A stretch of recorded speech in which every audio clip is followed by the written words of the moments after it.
Господине Мицкоски, со оглед на тоа дека во моментот се наоѓате во самоизолација, како е да се биде затворен помеѓу четири ѕида, бидејќи сте навикнати постојано да сте надвор во окружување на партијата, па и со граѓаните? Да, па секако дека не е лесно, имајќи го предвид динамичниот живот кој што го водам и во партијата, и на факултетот, и ја често спортувам, многу спортувам во суштина, но на кое што можеби најтешко ми паѓа е тоа што сум одвоен од семејството, бидејќи јас од пред повеќе од 30 дена така одлучивме да се раздвоиме, мајки го предвид карактерот на мојата работа и контактот со луѓе, да ги заштитам, да не бидат со мене во овој период. Таман овој викенд требаше да се видиме, бидејќи на постариот син му беше роден ден, но не успеавме да се видиме, поради тоа што ситуацијата е ваква како што е, така што ми фалат двата сина, би рекол и Јован и Антони. Еве ја користам оваа прилика одека во вашата емисија да им порачам да ја слушаат мајка им.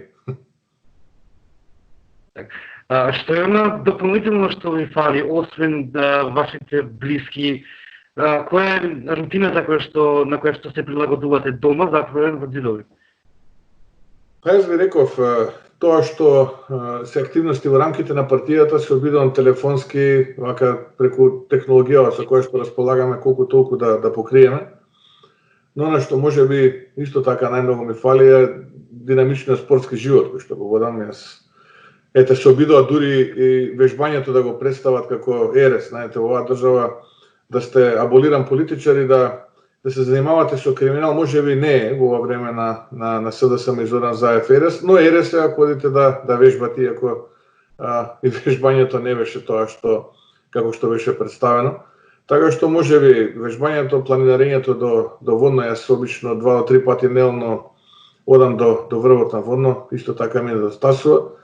Па се обидувам некако дома во рамките на домот, сето тоа да го надоместам и да го заменам со некоја друга активност. Се разбира, не е ни приближно исто, но тоа е што е. Мора да се прилагодуваме, да ги слушаме препораките од медицинските лица, мора да сме во самоизолација, да ги заштитиме тие околу нас, бидејќи така ги штитиме и граѓаните.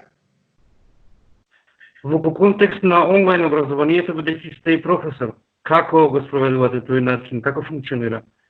Овој семестар мојот предмет кој што го држам е практично предмет кој што е предвиден со семинарски работи.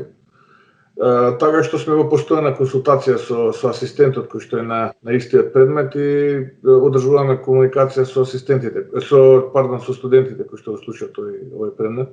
Така што до сега немаме некаква препрека, иако на крајот семестарот за да ја формираме оценката е потребна личен контакт и лична комуникација со студентите. Се надевам дека до тогаш ќе можеме да оствариме личен контакт, бидејќи сето она семинарска работа како теза која што изготвуваат ќе треба на крај да ја одбранат пред мене и пред асистентот. Така да се надевам дека до јуни ќе заврши ова ворена состојба, мерките ќе бидат поинакви и ќе можеме да се видиме со студентите очи во очи. Бидејќи кај нас не се вршат предавањата, ниту пак вежбите исклучиво вака преку уредите кои што не стојат на располагање за комуникација, мора да имаме малку и практична настава, така што за да ја формираме конечната оценка е потребно и тоа.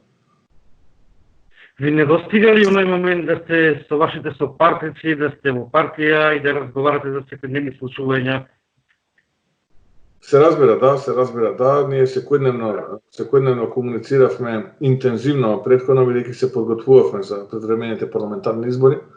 Иако во нормални околности таа комуникација била вообичаена, сега беше многу кратно надмаршена таа вообичаена комуникација поради предвремените парламентарни избори. Најнаш дојде оваа состојбата со пандемијата и COVID-19 вирусот. Ние секако дека секојдневно комуницираме, одржаваме комуникација, но таа е ограничена на она кое што можеме да го искомуницираме преку телефон или преку другите алатки кои што ни стојат на располагање. Така што секако не е исто и во живо или вака преку Skype како што ние го правиме ова денешно интервју или преку телефон. Што ви препорачале на останалите граѓани кои што во момент ќе ве следат? Па она кое што го препорачувам изминативе денови, а тоа е пред се да им посакам многу здравје на нив и на нивните семејства. Сите оние кои што се инфицирани од COVID-19 вирусот побрзо закрепнување.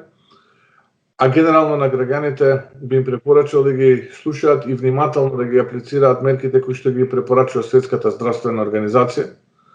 Истовремено на сите медицински работници, припадниците на Министерството за внатрешни работи, армијата и сите оние кои што се грижат за македонските граѓани и за Македонија, да им се заблагодарам за сето она што го прават за нас, се разбира.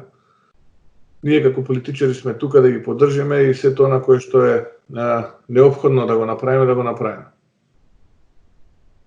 Бидејќи се во самоизолација, јас само би ви посакал да останете добро и да се чувате. Благодарам на жилбите.